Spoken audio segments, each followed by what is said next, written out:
மெய்வெளியின் செய்திகள் ஆதரவு வழங்குவோர் Satcon Holidays.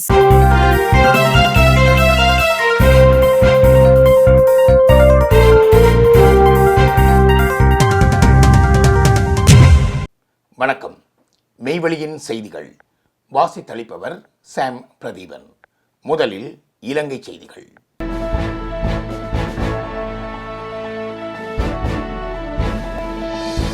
அவசரகால நிலையை நீடிப்பதற்கான பிரேரணை பாராளுமன்றில் இன்று நிறைவேற்றம். பொதுமக்கள் பாதுகாப்பு சட்டத்தின் கீழ் அவசரகால நிலையை நீடிப்பதற்கான பிரேரணை 110 மேலதிக வாக்குகளால் பாராளுமன்றில் இன்று நிறைவேற்றப்பட்டது. இப்பிரேரணைக்கு ஆதரவாக 137 வாக்குகளும் எதிராக 27 வாக்குகளும் அளிக்கப்பட்டிருந்தன. ஐக்கிய மக்கள் சக்தி, இலங்கை தமிழரசு கட்சி, புதிய ஜனநாயக முன்னணி மற்றும் ஸ்ரீலங்கா பொதுஜன பெரமுன ஆகிய கட்சிகளின் உறுப்பினர்களும் சுயேட்சை உறுப்பினர் அர்ஜுனா ராமநாதனும் இப்பிரேரணைக்கு எதிராக வாக்களித்திருந்தனர். இலங்கை தமிழரசு கட்சியின் பாராளுமன்ற உறுப்பினர் சாணக்கியன் ராசமாணிக்கம் இப்பிரேரணை தொடர்பாக வாக்கெடுப்பு நடத்தப்பட வேண்டும் என கோரியதை அடுத்து இந்த வாக்கெடுப்பு நடத்தப்பட்டிருந்தது. இலங்கைக்கு மீண்டும் $700 மில்லியன் நிதி உதவி, சர்வதேச நாணய நிதியத்துடன் உடன்பாடு. இலங்கையின் விரிவாக்கப்பட்ட நிதி வசதி செயற்திட்டம் தொடர்பான 5ஆம் மற்றும் 6ஆம் கட்ட மீளாய்வுகள் குறித்து சர்வதேச நாணய நிதிய பிரதிநிதிகளுக்கும் இலங்கை பிரதிநிதிகளுக்கும் இடையில் உத்தியோகத்தர் மட்ட இணக்கப்பாடு எட்டப்பட்டுள்ளது. இந்த இணக்கப்பாட்டின் அடிப்படையில் சர்வதேச நாணய நிதியத்தின் பணிப்பாளர் சபையின் இறுதி அனுமதி கிடைத்ததும் இலங்கைக்கு சுமார் $700 மில்லியன் நிதித்தொகை விடுவிக்கப்படும் என தெரிவிக்கப்பட்டுள்ளது. இந்த மீளாய்வு செயல்முறைகள் நாட்டின் பொருளாதார சீர்திருத்த முன்னேற்றம், நிதி ஒழுங்கு, வரி வருவாய் அதிகரிப்பு, கடன் நிலைத்தன்மை மற்றும் அரசியல் நிறுவன சீர்திருத்தங்கள் போன்ற முக்கிய அம்சங்களை மதிப்பீடு செய்வதற்காக மேற்கொள்ளப்பட்டுள்ளன. அதிகாரப்பூர்வ தகவல்களின்படி அரசாங்கம் மேற்கொண்டுள்ள பொருளாதார சீர்திருத்த நடவடிக்கைகள் மற்றும் வருவாய் அதிகரிப்பு முயற்சிகள் குறித்து சர்வதேச நாணய நிதியம் திருப்தி வெளியிட்டுள்ளது. குறிப்பாக வரித்துறை மாற்றங்கள், அரசு செலவு கட்டுப்பாடு மற்றும் நிதி முகாமைத்துவ மேம்பாடு ஆகியவை முன்னேற்றமாக கருதப்பட்டுள்ளன. மேலும் கடன் மறுசீரமைப்பு தொடர்பான முன்னேற்றங்களும் இந்த இணக்கப்பாட்டை எட்டுவதற்கு முக்கிய காரணமாக அமைந்துள்ளதாக தெரிவிக்கப்படுகிறது. இந்த நிதியுதவி இலங்கையின் வெளிநாட்டு நாணய கையிருப்பு நிலையை வலுப்படுத்தவும், பொருளாதார நிலைத்தன்மையை மேம்படுத்தவும், முதலீட்டாளர் நம்பிக்கையை அதிகரிக்கவும் உதவும் என பொருளாதார நிபுணர்கள் கருதுகின்றார்கள். சர்வதேச நாணய நிதியத்தின் திட்டத்தின் கீழ் எதிர்காலத்திலும் சீர்திருத்த நடவடிக்கைகளை தொடர்ந்து முன்னெடுத்து பொருளாதாரத்தை நிலைப்படுத்தும் பணிகள் மேற்கொள்ளப்பட வேண்டும் எனவும் வலியுறுத்தப்பட்டுள்ளது. இந்த முன்னேற்றம் இலங்கையின் பொருளாதார மீட்சி பயணத்தில் ஒரு முக்கிய கட்டமாக பார்க்கப்படுகின்றது.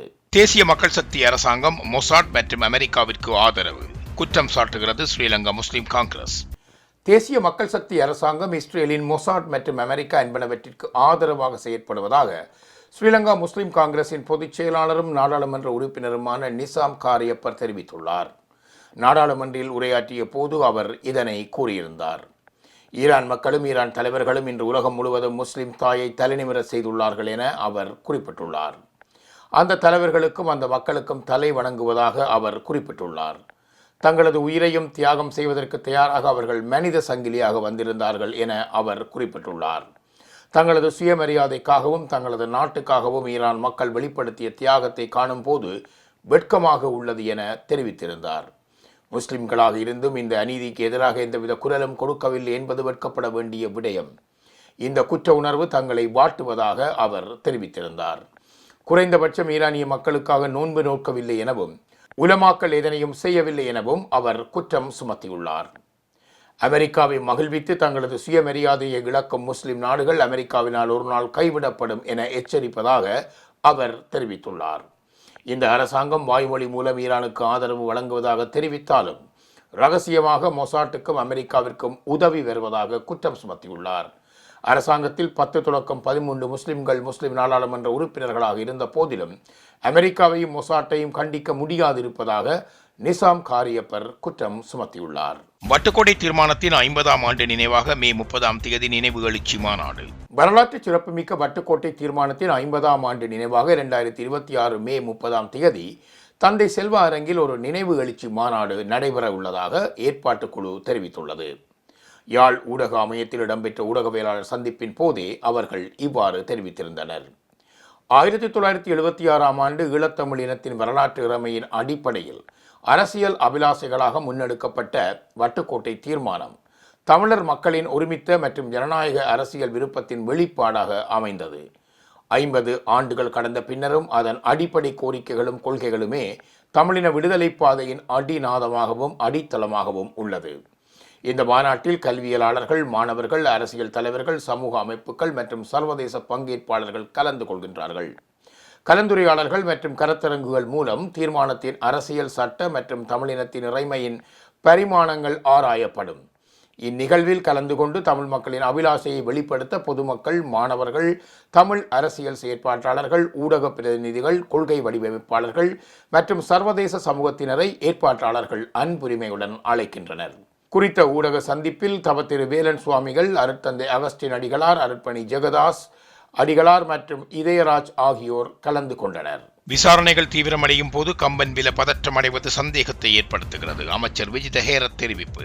உயிர்த்த ஞாயிறு தின தாக்குதல் தொடர்பான விசாரணைகளை அரசாங்கம் முறைப்படி பலப்படுத்தி முன்னெடுத்து வரும் ஒவ்வொரு சந்தர்ப்பத்திலும் முன்னாள் அமைச்சர் உதய கம்பன்வில போன்றவர்கள் தேவையற்ற முறையில் பதற்றமடைகின்றார்கள்.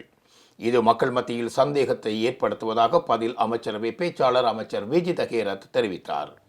கொழும்பில் உள்ள அரசாங்க தகவல் திணைக்களத்தில் இடம்பெற்ற அமைச்சரவை தீர்மானங்களை அறிவிக்கும் ஊடகவியலாளர் மாநாட்டிலேயே அவர் இதனை தெரிவித்திருந்தார்.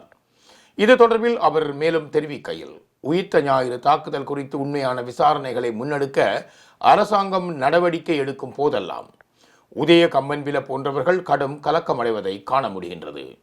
அண்மையில் அவர் வெளியிட்ட புத்தகத்தில் குறிப்பிடப்படும் சூத்திரதாரி என்று சொல்லப்படுபவர் அந்த புத்தக வெளியீட்டு விழாவில் எங்கே அமர்ந்திருந்தார் என்பதை இந்த நாடே நன்கு பார்த்தது.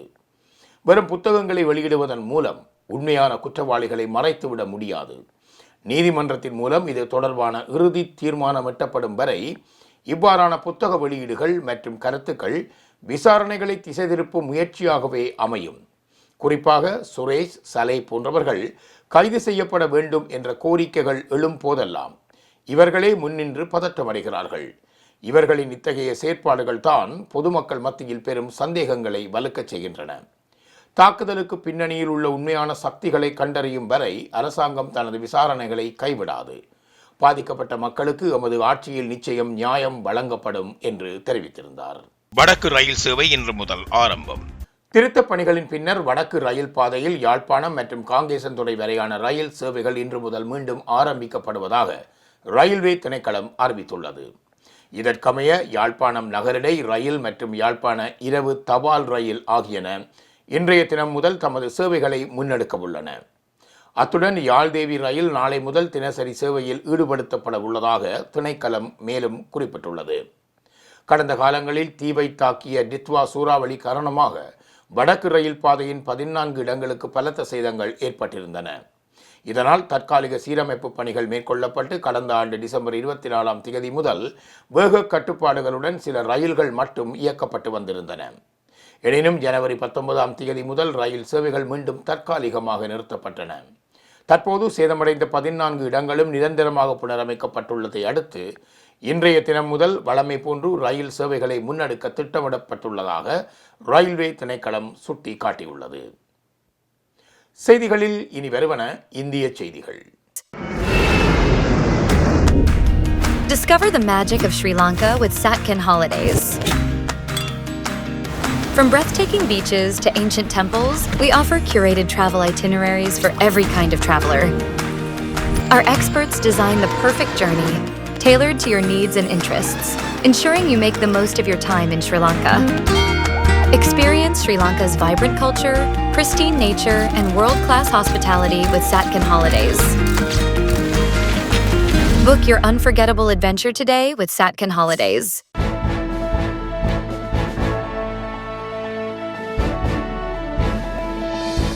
இந்தியாவின் புதுச்சேரி சட்டசபை தேர்தலுக்கான வாக்குப்பதிவு ஆரம்பம். இந்தியாவின் புதுச்சேரி சட்டசபை தேர்தலுக்கான வாக்குப்பதிவு தொடங்கி நடந்து வருகின்றது. ராஜ்பவன் தொகுதிக்கு உட்பட்ட லோக்கி நிவாஸில் கவர்னர் கைலாஷ்நாதன் குடும்பத்துடன் வசித்து வருகின்றார். அவர் தனது வாக்கை புதுச்சேரி மாநிலத்துக்கு மாற்றியுள்ளார். புதுச்சேரியில் இன்று வாக்குப்பதிவையொட்டி சுகாதாரத்துறை இயக்குநர் அலுவலகத்தில் அமைக்கப்பட்டிருந்த வாக்குச்சாவடியில் தனது வாக்கை பதிவு செய்திருந்தார். கவர்னர் தனது தாயார் லீனா, மனைவி பீனா ஆகியோருடன் வந்து வாக்களித்தார்.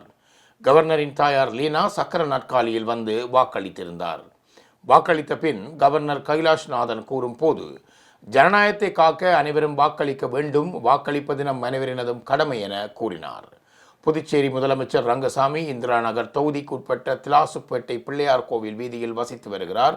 அவர் திலாசுப்பேட்டையில் உள்ள அரச நடுநிலை பள்ளி வாக்குச்சாவடியில் தனது வாக்கை பதிவு செய்திருந்தார்.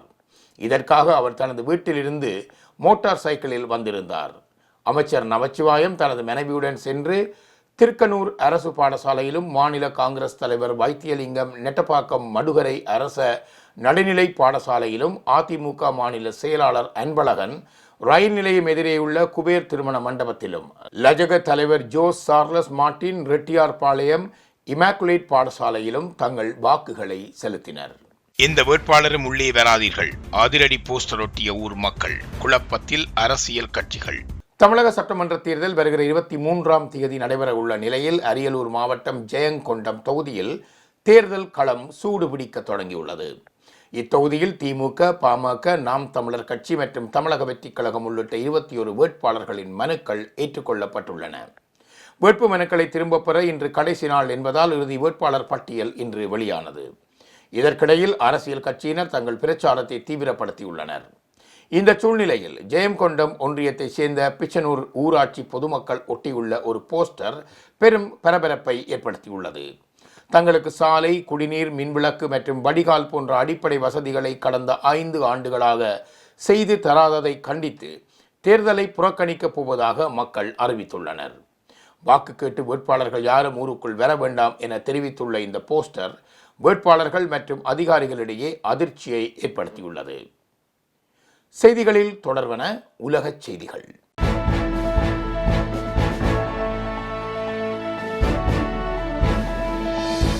ஈரான் போர் தொடர்பான மேலதிக பேச்சுவார்த்தை. ஐக்கிய அரபு எமிரேட்டுக்கு சென்றுள்ளார் பிரிட்டன் பிரதமர் கீர் ஸ்டார்மர்.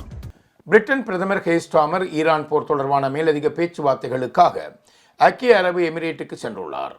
ஐக்கிய அரபு எமிரேட்டுக்கான தனது பயணத்தின் போது ஈரான் ஹார்முஸ் ஜலசந்தியை ஈரான் தனது கட்டுக்குள் வைத்திருக்க கூடாது என்று பிரதமர் கீர் ஸ்டார்மர் வளைகுடா நட்பு நாடுகளிடம் கூறினார். வளைகுடா நாடுகளின் பிரதிநிதிகளுடன் நடந்த பிராந்திய பாதுகாப்பு கலந்துரையாடலின் போது இந்த மோதல் குறித்த தனது நிலைப்பாட்டில் இங்கிலாந்து உறுதியாக இருந்து வருவதாக ஸ்டார்மர் மீண்டும் வலியுறுத்தினார். மேலும் பதட்டத்தை தணிக்கவும் நீடித்த போர் நிறுத்தத்திற்கும் அவர் அழைப்பு விடுத்துள்ளார். ஹார்முஸ் ஜலசந்தி பிரச்சினைக்கு ஒரு தீர்வை காண நாடுகள் ஒன்றிணைய வேண்டும் என்றும் அவர் கூறியிருந்தார். லெபனான் மீதான தொடர்ச்சியான இஸ்ரேலிய தாக்குதல்கள் ஒப்பந்தத்தின் கடுமையான மீறல் என்று ஈரான் கூறி வரும் நிலையில் அமெரிக்கா ஈரான் போர் நிறுத்தம் நெருக்கடியில் உள்ள வேளையில் அவரது வருகை அமைந்துள்ளது. ஸ்டார்மர் ஏற்கனவே ஜெட்டாவில் சவுதி பட்டத்து இளவரசர் முகமது பின் சல்மானை சந்தித்துள்ளார். மேலும் அவர் ஐக்கிய அரபு அமீரக அதிபர் ஷேக் முகமது பின் சயீத் அல் நஹ்யானையும் சந்திப்பார் என எதிர்பார்க்கப்படுகின்றது. ஈரானும் அமெரிக்காவும் போர் நிறுத்தத்திற்கு ஒப்புக்கொண்டதால் ஈரானின் IRGC தனது அனுமதியின்றி ஜலசந்தி வழியாக செல்லும் எந்த கப்பல்களும் குறிவைக்கப்பட்டு அழிக்கப்படும் என்று கூறியுள்ளது. அதே நேரத்தில் ஜலசந்தி மூடப்பட்டு விட்டதாக கூறும் செய்திகள் தவறானவை என்று வெள்ளை மாளிகை செய்தி தொடர்பாளர் கரோலின் லீவிட் கூறியுள்ளார். லெபனான் இஸ்ரேல் நடத்திய பாரிய தாக்குதல் கடுமையாக கண்டித்தார் ஐநா சபையின் பொதுச் செயலாளர் ஆண்டோனியோ குட்டரஸ்.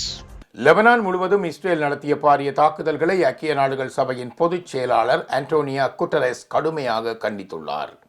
இந்த தாக்குதல்களில் குழந்தைகள் உட்பட நூற்றுக்கணக்கான பொதுமக்கள் கொல்லப்பட்டுள்ளதுடன் பெரும் அளவிலானோர் காயம் அடைந்துள்ளனர்.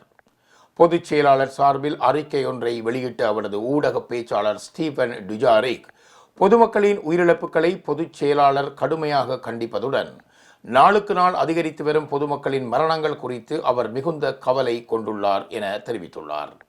லெபனானில் தற்போது முன்னெடுக்கப்பட்டு வரும் இந்த இராணுவ நடவடிக்கைகள் அமெரிக்காவிற்கும் ஈரானுக்கும் இடையில் எட்டப்பட்ட போர் நிறுத்த உடன்படிக்கைக்கு பாரிய அச்சுறுத்தலை ஏற்படுத்துவதாகவும் பொதுச் செயலாளர் சுட்டிக்காட்டியுள்ளார்.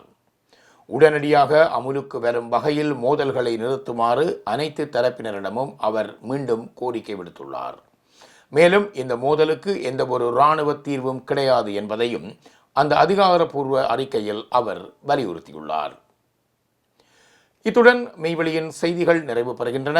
எமது மேலதிக செய்திகளை பார்வையிட www.மெய்வெளி.com என்ற எங்கள் இணையதளத்தை பார்வையிடுங்கள்.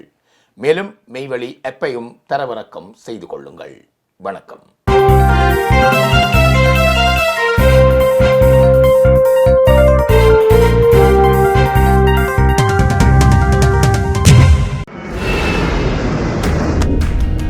Discover the magic of Sri Lanka with Satkin Holidays. From breathtaking beaches to ancient temples, we offer curated travel itineraries for every kind of traveler.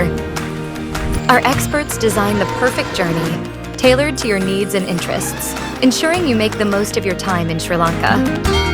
Experience Sri Lanka's vibrant culture, pristine nature, and world-class hospitality with Satkin Holidays. Book your unforgettable adventure today with Satkin Holidays.